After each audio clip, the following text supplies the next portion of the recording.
Dear students, hope you are safe and healthy. My name is Mudassar Abbas and I am lecturer at Institute of Business Studies, Guwahati University of Science and Technology. My area of specialization is human resource management. This is a subject of principles of management with a code of BS 121. In today's lesson, we are going to discuss about the human resource management.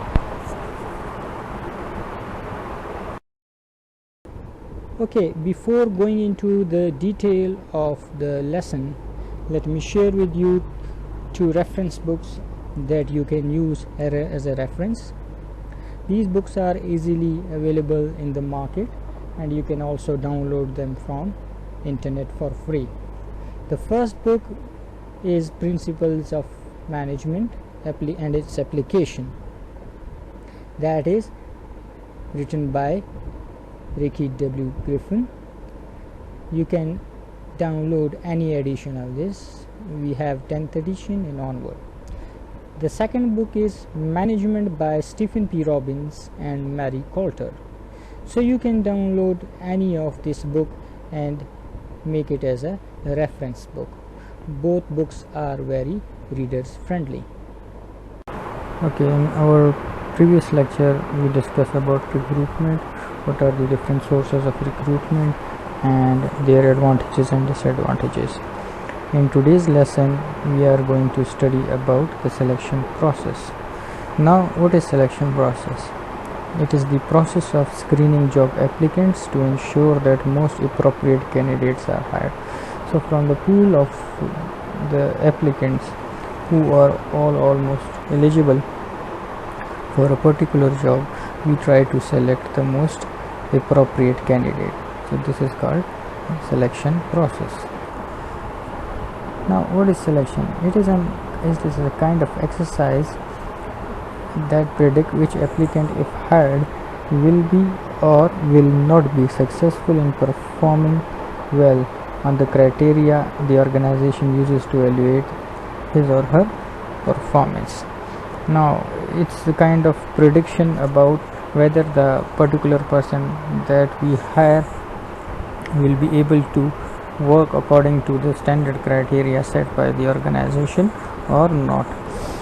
There are two types of selection errors: the reject errors for potentially successful applicants and the accept error for ultimately poor performance. So sometimes we reject the person who is actually good for the organization. So, and in the same way we sometimes accept a person who in future do not perform well. So these are the two types of errors in selection process: the reject error and the accept error. So while doing any kind of selection, the selectors or the recruiters must keep in mind that they take care of these two types of errors that they may take.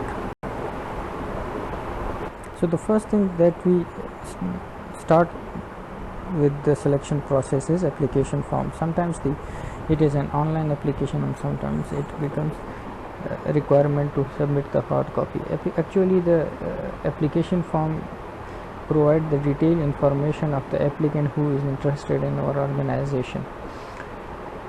So there are certain strengths and weaknesses of application form. It is almost universally used. Almost all the organizations, one way or other, start their selection process with the application form. Then it provides a relevant biological data and facts that can be verified. So one of the strength is that all the application form data can be verified by one way or other, and it can predict the job performance. Most of the time the experts recruiters design the application form in such a way that it can predict the performance of the employee. But there are certain problems as well, like weighted item application form are difficult and expensive to maintain. So there are certain advantages as well as disadvantages of the application form. Okay, then after the application form, another step is the written test. There are different types of written tests that are taken by the organization in order to know the competency level of the potential applicants or potential employees. These tests can be of different types, such as intelligence test. It determines how smart you are. It actually just the smartness of the employee. The other one is aptitude test, that help you, that determine how can you learn to do different jobs. The other one is attitude tests. How do you feel about something? How do you behave about something? What is your opinion, or what is your response to something? Another one is ability test, that determines how can you do it, how can you perform something. And the last one is interest test. Do you want to do something or not? Actually, the interest test attempts to determine the potential applicants motivation level. So most of the organization use the combination of these tests rather than depending upon any one of them, because all of them are important for predicting the suitability of the applicants. Let's assume that if the test is designed with only the first four testing criteria, and it do not determine or test the interest of the applicant, then there will be a problem. Such as, for example, if a person is intelligent, he is also having a certain aptitude and attitude, and he or she has the ability to perform any job, but the person do not have any interest. So if we do not take into account the interest test, then according to the first four criteria, the person is best fit for the job. But if we hire such kind of person and the person do not have any motivation for doing the job, then it becomes really difficult for the organization to achieve its target. So in order to properly evaluate the potential applicants, all these tests should be included in one way or other in the written test process. However, there are certain legal complications or challenges to the test, such as in the relatedness of the test items or interview questions to the job requirement. Let's assume that if you are applying for the job position in the human resource department, and the test have the items that ask you something about finance or marketing, so such kind of test is challengeable in court, or that can be taken into by the employee, potential employee or the applicant can go to the court of law and can sue the organization. In addition to this, there can be a discrimination of equal employment opportunity.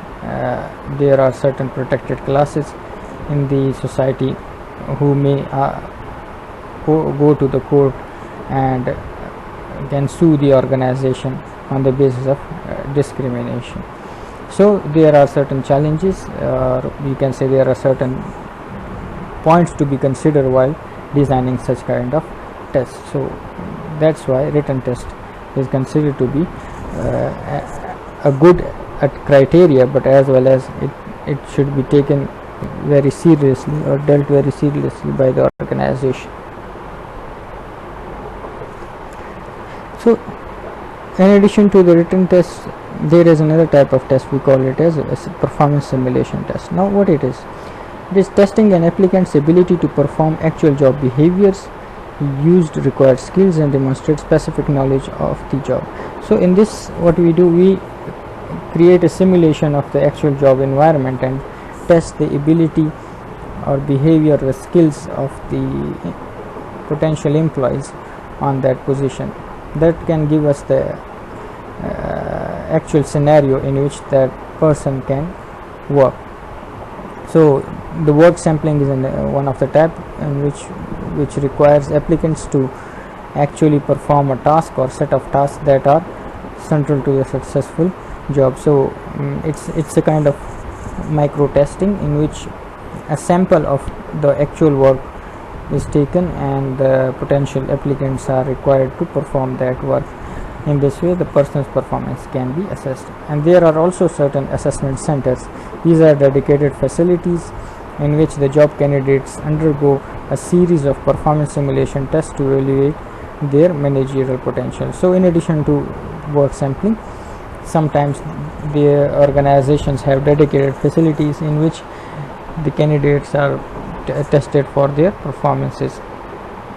So in addition to, you can say, the simple written test, the performance simulation test has been taken into consideration, and it is one of the contemporary type of testing services that are used by the organization to predict whether the person who is interested in taking job in our organization can actually perform the job or not. Okay, in addition to the tests that organizations take, there are certain other approaches, like after test there can be interviews, or sometimes directly the applicants are called for interviews. Although they are used most universally, managers need to approach interviews very carefully, because sometimes the applicant is smart enough to camouflage his or her shortcomings in the interview process. That's why the organization must have certain HR manager who are expert in interviewing the potential employees in the organization. Another one is the background investigation, in which the verification of the applicant data is taken out. For example, whatever the person has mentioned in his application form, that is supposed to be one of the first step of the selection process. That data is going to be verified through background investigation. The reference check is also there. Sometimes the potential employees is asked to provide certain references, or the people who can confirm the person's validity, but actually there is a shortcoming of that, because the lack of validity is always there when the person who himself is given the opportunity to select the reference, because every time he or she will select the kind of person who has a positive opinion about the potential applicant. So this is one of the shortcoming in the reference check method. Okay, in the last, once everything is done, the physical examination is carried out.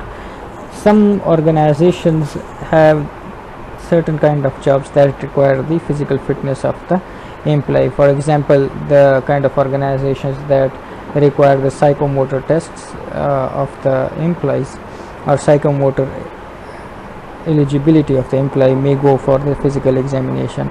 Similarly, there can be some organizations where there is extensive traveling involved. So in that case also, the employee is required to go through the physical examination to check whether the person is fit for extensive traveling or not. There is a concept of realistic job preview that is also getting popularity day by day. It is the process of relating to the applicant both positive and negative aspect of the job. Most of the times the employee is given opportunity to get to know about the positive and negative points in the job before he or she joins the job. It actually encourages the mismatched applicants to withdraw before even joining the organization, and it aligns the successful applicants expectation with actual job conditions. Thus it helps in reducing the turnover of the organization. So in realistic job preview, we give the realistic preview of how the job will be once the applicant joins the organization.